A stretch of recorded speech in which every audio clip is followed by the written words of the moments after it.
കർത്താവിന് മഹത്വം. ഇന്നത്തെ ചിന്തയ്ക്കായി 1 യോഹന്നാന്റെ ലേഖനം 3-ാം അധ്യായം 8-ാമത്തെ വാക്യം, അതിന്റെ 2-ാം ഭാഗം. പിശാചിന്റെ പ്രവൃത്തികളെ അഴിപ്പാൻ തന്നെ ദൈവപുത്രൻ പ്രത്യക്ഷനായി. വിജയകരമായ ക്രിസ്തീയ ജീവിതത്തിന് 3 പ്രധാനപ്പെട്ട കാര്യങ്ങൾ നാം മനസ്സിലാക്കണം. 1, സാത്താൻ നശിപ്പിക്കപ്പെട്ടിരിക്കുന്നു. 2, പിശാചുക്കൾ അശക്തരാണ്. 3, നിങ്ങളുടെ വിജയം നിങ്ങൾ കാത്തു സൂക്ഷിക്കണം. പ്രിയരെ, നിങ്ങളുടെ ശത്രു പരാജയപ്പെട്ടിരിക്കുന്നു എന്ന് നിങ്ങൾ മനസ്സിലാക്കുന്നത് വരെ നിങ്ങൾക്ക് വിജയകരമായ ഒരു ജീവിതം നയിക്കുവാൻ സാധ്യമല്ല. പലപ്പോഴും ക്രിസ്ത്യാനികളായ നാം പരാജയത്തിൽ നിന്നല്ല വിജയത്തിലേക്ക് നീങ്ങേണ്ടത്. നാം സംശയങ്ങളിൽ നിന്നല്ല വിശ്വാസത്തിലേക്ക് നീങ്ങുന്നത്. വിശ്വാസത്തിനായി കൊണ്ടും വിശ്വാസത്തിലേക്കും പോകുന്ന ഒരു മാർഗമുണ്ടെന്ന് റോമാലേഖനം 1:17 പറയും. From faith to faith. റോമർ 1:17 പറയുന്നത് വിശ്വാസഹേതുവായും വിശ്വാസത്തിനായി കൊണ്ടും. ഈ ഭാഗം നാം വിശകലനം ചെയ്യുമ്പോൾ നമുക്ക് ലഭിക്കുന്ന വിജയം ഒരിക്കലും വിശ്വാസത്തിന്റെ വിപരീതമായ സംശയത്തിൽ നിന്നോ അവിശ്വാസത്തിൽ നിന്നോ നിരാശയിൽ നിന്നോ തോൽവിയിൽ നിന്നോ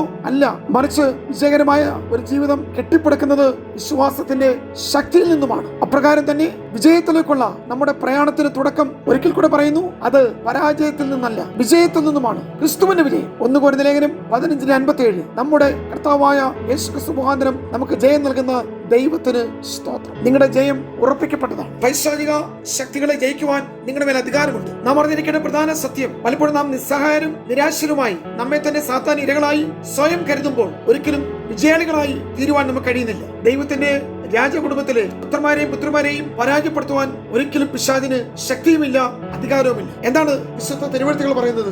സത്യം പറയുകയും സത്യം നിങ്ങളെ സ്വതന്ത്രരാക്കുകയും ചെയ്യും. പുത്രൻ നിങ്ങൾക്ക് സ്വാതന്ത്ര്യം വരുത്തിയാൽ നിങ്ങൾ സാക്ഷാൽ സ്വതന്ത്രരാകും. യോഹന്നാൻ 8:32-36. നിങ്ങളെ മേനെ സ്വതന്ത്രനാക്കുന്ന ഒരു വെളിപ്പാട്. അത് മറ്റൊന്നുമല്ല, യേശുക്രിസ്തു എന്ത് ക്രൂശിൽ നിർവഹിച്ചു എന്നാണ് എബ്രായ ലേഖനം 2:14-15 പറയുന്നത്. മക്കൾ ജഡരക്തങ്ങളോട് കൂടിയവർ ആകൊണ്ട് അവനും അവരെ പോലെ ജഡരക്തങ്ങളോട് കൂടിയവനായി മരണത്തിന്റെ അധികാരിയായ പിശാചിനെ തന്റെ മരണത്താൽ നീക്കി ജീവപര്യന്തം മരണഭീതിയിൽ അടിമകളായിരുന്നവരെ ഒക്കെയും വിടുവിച്ചു. പ്രിയമുള്ളവരെ, സാത്താൻ നശിപ്പിക്കപ്പെട്ടു. അതാണ് നാം ഇന്ന് വായിച്ചത്. പിശാചിന്റെ പ്രവൃത്തികളെ നശിപ്പിക്കുവാൻ, ഇല്ലാതാക്കുവാൻ, തകർക്കുവാൻ യേശു പ്രത്യക്ഷനായി. നശിപ്പിക്കുക എന്ന വാക്കിന്റെ ഗ്രീക്ക് പദം കഥാർജിയോ എന്നാണ്. അതിന്റെ അർത്ഥം അശക്തനാക്കുക, ശൂന്യനാക്കുക, പ്രവർത്തനശേഷി ഇല്ലാതാക്കുക, നിർവീര്യമാക്കുക, നിഷ്ഫലമാക്കുക, മരവിപ്പിക്കുക. യേശു തന്റെ മരണത്തിലൂടെ നമ്മുടെ പാപങ്ങൾക്ക് പ്രായശ്ചിത്തം ചെയ്യുക മാത്രമല്ല ചെയ്തത്, അവൻ സാത്താനെ അശക്തനാക്കി മരവിപ്പിച്ച് പൂജ്യമാക്കി തീർത്തിരിക്കുന്നു. അതുകൊണ്ട് സാത്താനെയോ മരണത്തെയോ പൈശാചിക തന്ത്രങ്ങളെയോ നമുക്കിനി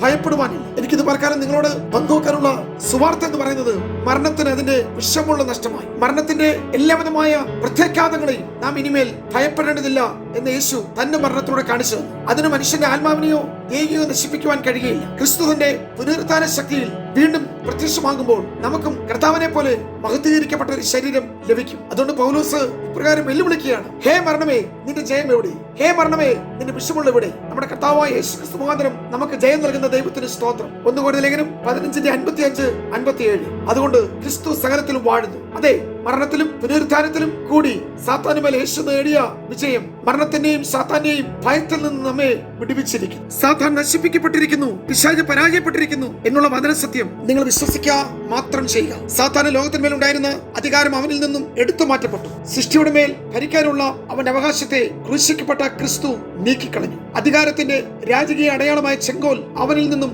എടുത്തു മാറ്റപ്പെട്ടു. പിശാചിനെ തോൽപ്പിച്ച് തനിക്ക് അവകാശപ്പെട്ട സിംഹാസനത്തിൽ കർത്താവായ യേശുക്രിസ്തു ആസനസ്ഥനായി. അതുകൊണ്ട് പിശാച് ഉയർത്തുന്ന വെല്ലുവിളികളെയും തന്ത്രങ്ങളെയും പൈശാചികമായ സ്വാധീനങ്ങളെയും മനുഷ്യജാതിയെ ഭയപ്പെടുത്തുന്ന മരണത്തിന്റെ ശക്തിയെയും സകലവിധമായ ഇരുളിന്റെ വാഴ്ചകളെയും യേശു ക്രൂശിൽ പരാജയപ്പെടും. അതുകൊണ്ട് ജയം നിങ്ങൾക്കാണ്. ഈ ജയത്തിൽ ജീവിക്കുവാൻ വചനം നമ്മളോട് അനുശാസിക്കും. അവിടെയാണ് നിങ്ങളുടെ വിശ്വാസ ജീവിതത്തിന്, ക്രിസ്തീയ ജീവിതത്തിന്റെ വളർച്ച, പുരോഗതി, വിജയം നിങ്ങൾക്കുണ്ടാകുന്നത്. നാം ഒരിക്കലും ഭീതിയുടെയോ നിരാശാബോധത്തിന്റെയോ ആകുലചിത്രായി പിശാച് നിങ്ങൾക്കെതിരെ ഒരുക്കുന്ന കെണിയുടെ തടവറയിൽ ജീവിതകാലം കഴിക്കുവാനല്ല, സ്വാതന്ത്ര്യത്തിനായി ക്രിസ്തു നമ്മെ സ്വതന്ത്രരാക്കിയെങ്കിൽ ഒരിക്കലും ഇന്നൊരു അടിമതം നിങ്ങളുടെ മേൽ വാഴുവാൻ ഇടവരാതെ വണ്ണം ക്രിസ്തു നൽകിയ ജയത്തിൽ ജീവിക്കുവാൻ സർവശക്തൻ കൃപ നൽകട്ടെ.